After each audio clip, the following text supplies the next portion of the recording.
नमस्कार। आप सभी को हमारे और आपके चैनल पे बहुत बहुत स्वागत है और इस वीडियो को मिस मत कीजिएगा, अंतिम तक देखिएगा क्योंकि यहाँ पे एक बहुत महान नेता के बारे में हम बात करने वाले हैं जिसकी ईमानदारी की मिसाल मेरे को देनी चाहिए। लेकिन इसके पहले मैं उम्मीद करूँगा कि आप इस चैनल को ज़रूर सब्सक्राइब कीजिए क्योंकि हम लोग सीधी बात करते हैं, किसी पार्टी का पक्ष नहीं लेते हैं, जो पार्टी गलत करती है उसको बोल देते हैं। राहुल गांधी जी अपने में एक विचारधारा है, मानते हैं, और उस विचारधारा में उनकी जो विचारों की जो धारा निकलती है प्रत्येक दिन, वह किसी भी डायरेक्शन पर जा सकती है और किसी को भी हिट कर सकती है और कभी भी कर सकती है। यही है विचारधारा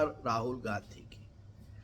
राहुल गांधी अपने में एक विचारधारा है, जिनका अपना एक संविधान है, जो वो संविधान की कॉपी लेकर घूमते हैं और बोलते हैं कि इस संविधान में यह लिखा है कि भैया सच बोलो देश के प्रति, और वो हमेशा सच बोलने की कोशिश करते हैं। और उनकी एक बहुत ही अच्छी रुचि है कि वो हर जगह ना कहानी बताने लगते हैं और कहानी में वो उसी वक्त वो कहानी को बोलते हैं और उसी वक्त वो कहानी बनाते हैं। अब देखो, ये विचारधारा को एक नया विचार आया इनके दिल में और उन्होंने ये बयान जो दिया है कि उनके 50% नेता बीजेपी के एजेंट है या बीजेपी के लिए कार्य करते हैं। आप अपनी पार्टी के लॉयल कार्यकर्ताओं के ईमानदारी पर भी क्वेश्चन लगाने से बाज नहीं आते हैं, क्योंकि आपका सरनेम गांधी है। यदि आपका सरनेम गांधी नहीं होता तो इनके ऊपर में आपने यह लांछन लगाया है इनडायरेक्टली, या जो बोला है, यही कांग्रेस पार्टी के जो धुरंधर नेता जो चुप बैठे हुए हैं वो छील देते।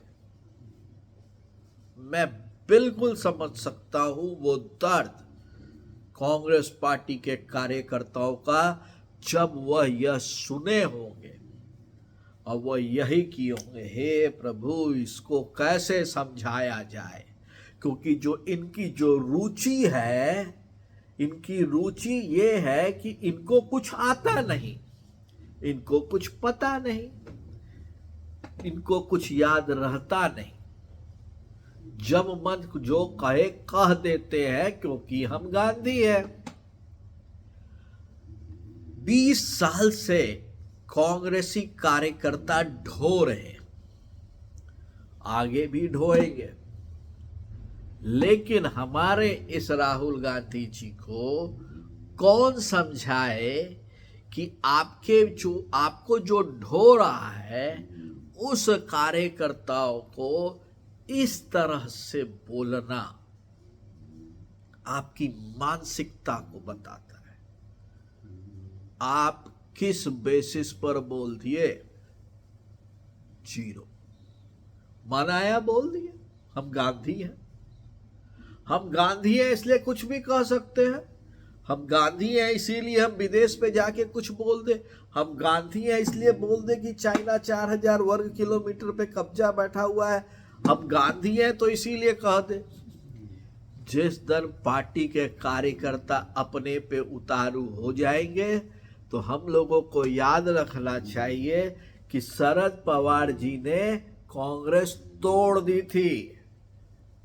वह दूर दूर नहीं है जिस दिन आपकी पार्टी भी टूट जाए।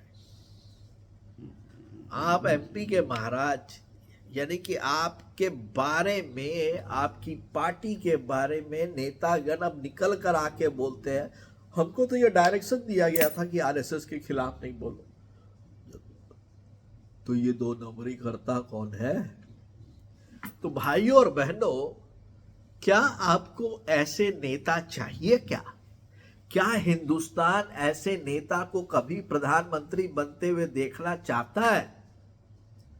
इस पर सोचिएगा जरूर कि मामला ऐसा है कि हमको कुछ समझ में आता नहीं, हमको कुछ नहीं आता है, लेकिन फिर भी हम गांधी हैं। नमस्कार।